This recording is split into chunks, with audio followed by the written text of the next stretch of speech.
सर्वप्रथम आपल्या सर्वांचं या ठिकाणी मी अतिशय मनपूर्वक स्वागत करतो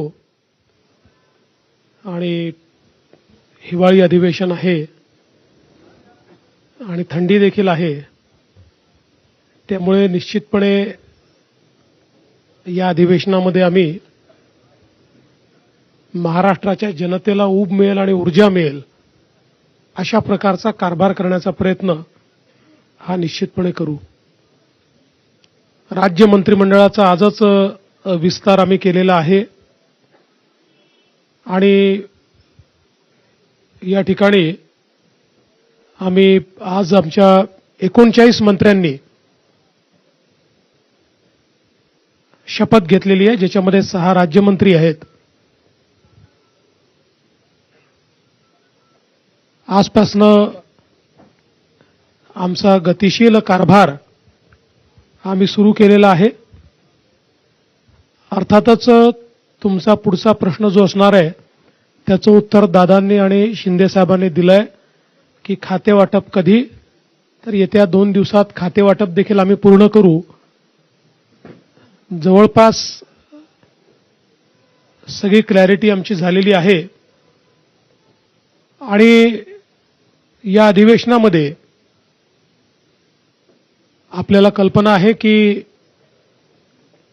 राज्यपालांच्या अभिभाषणावरची चर्चा, पुरवणी मागण्यांवरची चर्चा, सत्तारूढ पक्ष आणि विरोधी पक्षांच्या प्रस्तावावरची चर्चा आणि त्याचसोबत जवळपास 20 बिलं या अधिवेशनामध्ये येणार आहेत। कारण मागच्या काळात निवडणुकीपूर्वी जे काही अध्यादेश निघाले होते ते बिलांमध्ये कन्व्हर्ट होणार आहेत आणि म्हणून चांगलं कामकाज करण्याचा आमचा प्रयत्न आहे। विरोधी पक्षाने एक पत्र दिलं, मागच्याच अधिवेशनातलं पत्र फक्त एक ईव्हीएमचा पॅराग्राफ ऍड करून त्यांनी दिलं आणि म्हणून आपण मगाशी बघितलं असेल की बोलताना ते हिवाळी अधिवेशनाला पावसाळी अधिवेशन म्हणाले, कारण पत्र ते जुनंच होतं। पण मला असं वाटतं की जे काही मुद्दे त्यांनी उपस्थित केलेले आहेत पत्रामध्ये, त्याची उत्तरं वारंवार आम्ही दिलेली आहेत आणि ते जेवढे वेळा उपस्थित करतील तेवढे वेळा त्या प्रश्नांची उत्तरं ही निश्चितपणे आम्ही देऊ। महाराष्ट्रामध्ये एक गतिशील सरकार आणायचं आमचा प्रयत्न आहे आणि जसं शिंदे साहेबांनी सांगितलं, ईव्हीएमच्या संदर्भात आता एक नरेटिव्ह तयार करण्याचा प्रयत्न ते करतायत, त्याचंही उत्तर चर्चेच्या दरम्यान आम्ही देऊ। पण मला त्यांना सांगायचं आहे की या ईव्हीएमचा अर्थ असा आहे, एव्हरी वोट फॉर महाराष्ट्र।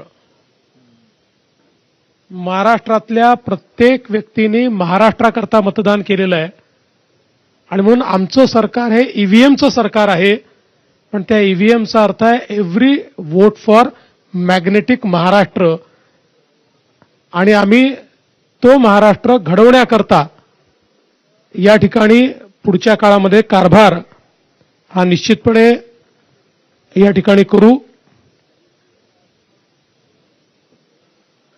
काही उल्लेख त्यांनी केलेले आहेत, ज्याचं उत्तर आता शिंदे साहेबांनी दिलं।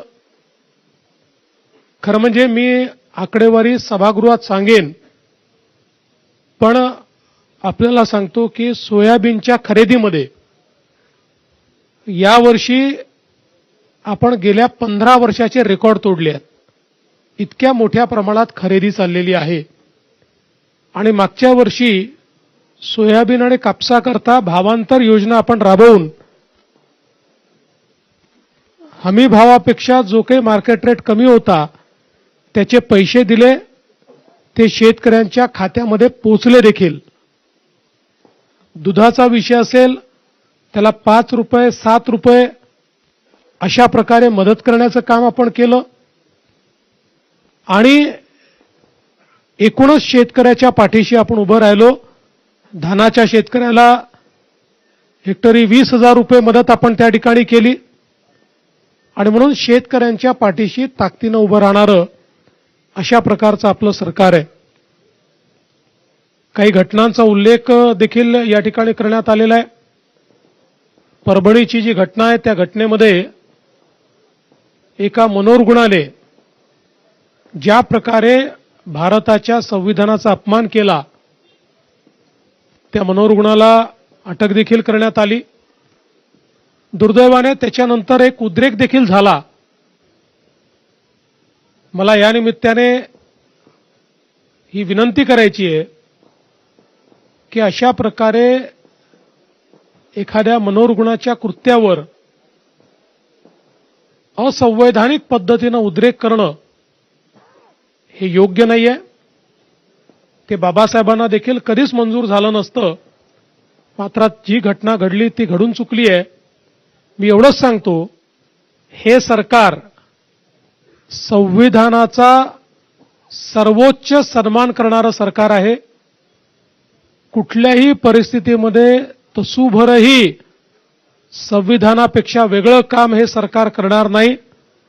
आम्ही सगळ्यांनी ज्या संविधानाची शपथ घेतली आहे त्या शपथेप्रमाणेच हे सरकार काम करेल, संविधानाचा गौरव करेल, हा विश्वास या निमित्ताने मी देतो.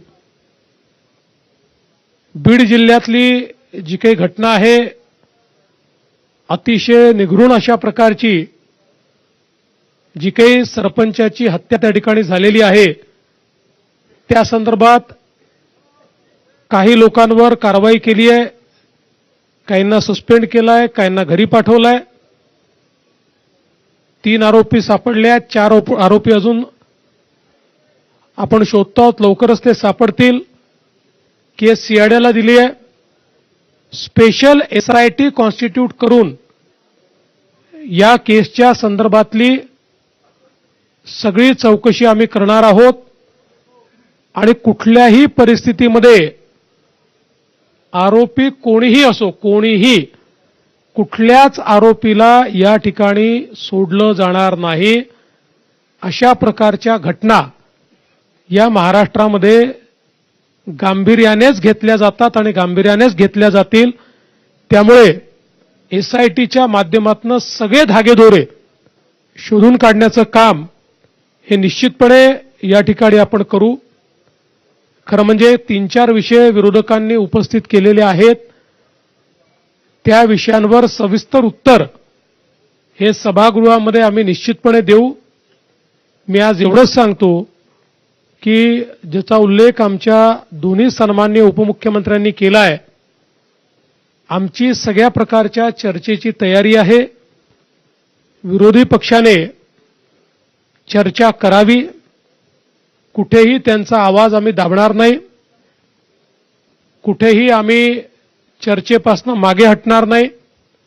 फक्त अपेक्षा एवढीच आहे की लोकसभेप्रमाणे चर्चा न करता पळ काढायचा आणि मीडियासमोर केवळ बोलायचं, हे मात्र योग्य आहे असं मला वाटत नाही. उलट हे लोकशाही विरोधी आहे. सभागृहात बोलून मीडियात कव्हर झालं तर ती खरी लोकशाही आहे. पण सभागृहात बोलायचंच नाही आणि मीडियासमोर जाऊन बोलायचं, अशा प्रकारची लोकशाही ते जर चालवणार असतील तर त्यांचा लोकशाहीवर विश्वास नाही असंच आपल्याला म्हणावं लागेल. बाकी सगळ्या प्रश्नांची उत्तरं योग्य प्रकारे आम्ही देऊ, हा विश्वास मी विरोधकांना देखील या ठिकाणी देतो. आणि महाराष्ट्रामध्ये सामान्य माणसाला आणि विशेषतः विदर्भात हे अधिवेशन चालू असल्यामुळे विदर्भाच्या जनतेला देखील जो जास्तीत जास्त दिलासा देण्याचा प्रयत्न करता येईल तो करण्याचा प्रयत्न आम्ही सगळे मिळून करू, एवढाच विश्वास या निमित्ताने मी देतो.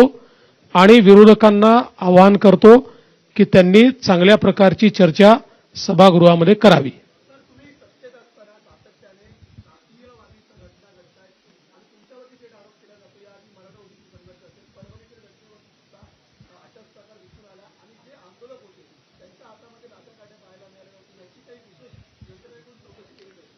त्या संदर्भात सगळी कारवाई केलेली आहे. आम्ही पोलिसांना हे सांगितलेलं आहे की आकस बुद्धीने कारवाई करू नका, कोम्बिंग ऑपरेशन वगैरे करू नका, पण जे लोक कॅमेऱ्यामध्ये लाठ्या काठ्या घेऊन तोडफोड करताना दिसतायत, दगडं मारताना दिसतायत, त्यांच्यावर मात्र कडक कारवाई झाली पाहिजे हे मी सांगितलेलं आहे.